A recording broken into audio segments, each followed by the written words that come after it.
Halo teman-teman, selamat datang kembali di channel seputar market, channel yang membahas soal technical analysis. Jangan lupa teman-teman untuk subscribe, like, dan komen, dan share ke teman-teman semuanya. Agar apa? Channel seputar market terus berkembang dan bermanfaat bagi teman-teman semuanya. Pada pertemuan kali ini kita akan membahas ICT series lanjutan, yaitu memahami institutional order flow, teman-teman ya. Sudut pandang market maker. Memahami kemana harga itu akan bergerak dan membaca peta likuiditas, bukan sekedar menebak arah tren retail, teman-teman. Oke, apa itu order flow, teman-teman? Poin teoritis atau the core concept, teman-teman. Pasar itu tidak pernah bergerak secara acak, pergerakan harga diatur oleh algoritma pengiriman harga antar bank atau apa? IPDA, Interbank Price Delivery Algoritma. Order flow itu adalah dominan yang dituju oleh uang institusi besar, teman-teman. Nah, paradigma efisiensi pasar. Institusi besar menggerakkan harga hanya untuk dua tujuan utama, teman-teman. Yang pertama, mencari likuiditas atau liquidity pools, teman-teman ya. Menyeret harga ke arah di mana banyak stop loss retail berada. Yang kedua, ada yang namanya menyeimbangkan harga atau rebalance, teman-teman. Kembali ke area ketidakseimbangan atau FEG, teman-teman, untuk mengisi ulang order tersebut. Oke, selanjutnya ada top down order flow framework, teman-teman ya. Cara membaca arah high time frame dan low time frame-nya, teman-teman. Order flow sejati dan arah dana besar hanya terlihat jelas di high time frame atau di HTF-nya, teman-teman. Kemudian bagaimana alur kerja analisisnya gitu. Yang pertama, monthly chart atau bulanan, teman-teman. Itu untuk menentukan arah bias utama dan memetakan key order blocks serta peta likuiditas makronya. Yang kedua ada weekly chart atau mingguan, teman-teman. Yang dimana melihat transisi pergerakan harga bullish ataupun bearish condition, teman-teman, di dalam zona bulanan. Kemudian yang tiga ada daily chart atau harian. Tempat mencari konfirmasi struktur perubahan karakter atau bisa disebut dengan MSS atau market structure shift dan area eksekusi setupnya. Nah, bisa teman-teman lihat di sini. Sinyal atau setup di chart harian akan memiliki probabilitas dan magnitude terbesar jika searah dengan order flow chart bulanan. Nah, di sini bisa teman-teman lihat ya sebagai contoh ya. Ini adalah monthly-nya dan ini adalah weekly-nya, teman-teman. Bisa teman-teman lihat di sini harga bergerak, oke, dari monthly-nya dia bullish terus. Kemudian bisa teman-teman lihat juga di weekly-nya dia juga melakukan bullish-nya, akan tetapi dia melakukan penurunannya, kenaikannya, penurunannya. Ini yang membedakan antara monthly dan weekly-nya, teman-teman. Nah, ketika teman-teman berfokus pada monthly, teman-teman, penurunan ini sifatnya adalah retracement pada time frame monthly, teman-teman. Tetapi jika kita lihat berdasarkan weekly-nya, oke, penurunan ini sifatnya bisa dua arah ketika teman-teman bisa melihat secara naratif dia bergerak untuk mengisi internal range liquidity untuk menuju ke external range liquidity-nya. Nah, anatomi candle body vs wick atau sumbu, teman-teman. Poin kunci atau aturan emas di dalam ICT, teman-teman. Nah, the institutional volume is in the body, the retail manipulation is in the wicks, teman-teman. Penjelasan detailnya adalah badan candle atau body ini representasi volume transaksi real dari institusi dan harga antar bank, teman-teman. Kemudian batas body candle adalah area yang sangat sensitif terhadap pantulan harga. Oke. Kemudian ekor candle atau sumbu atau wick ya teman-teman ya, seringkali berisi harga manipulasi retail, teman. Pelebaran spread broker atau ekstremitas harga sesaat untuk memicu stop loss-nya.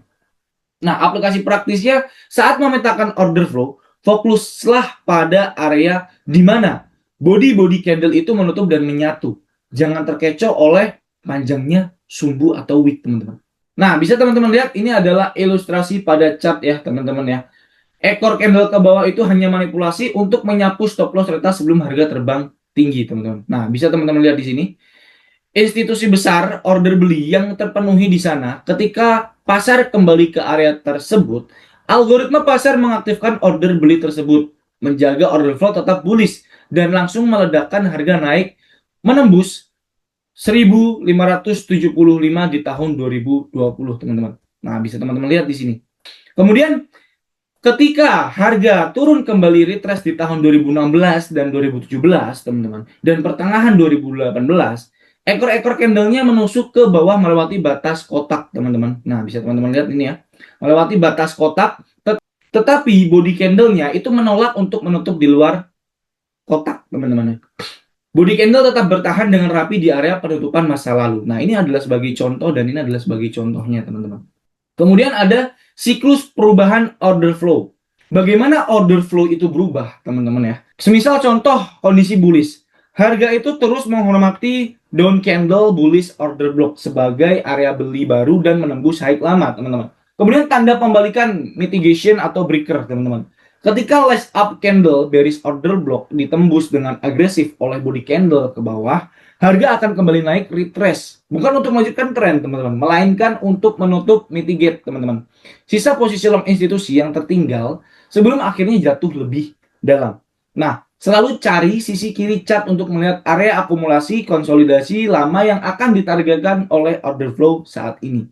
Nah, bisa teman-teman lihat ya di sini ya. Jangan pernah mengejar harga, tunggu harga kembali ke area nilai, FVG ataupun order block untuk mendapatkan resiko terkecil dengan potensi keuntungan yang besar, teman-teman. Nah, bisa teman-teman lihat di sini ketika dia ada bullish order flow di sini, teman-teman ya, harga bullish order flow, kemudian dia ekspansi melakukan ke bawahnya dan ada MSS-nya. Saat harga itu membentuk yang namanya ekspansi ke bawah, harga kembali naik retrace itu bukan untuk melanjutkan trennya, teman-teman. Oke?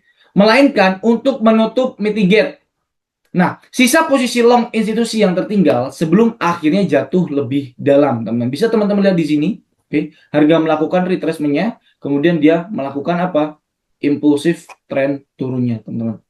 Karena apa? Karena FVG ini telah terimitigasi, teman-teman ya. Telah diisi, telah diseimbangkan, teman-teman.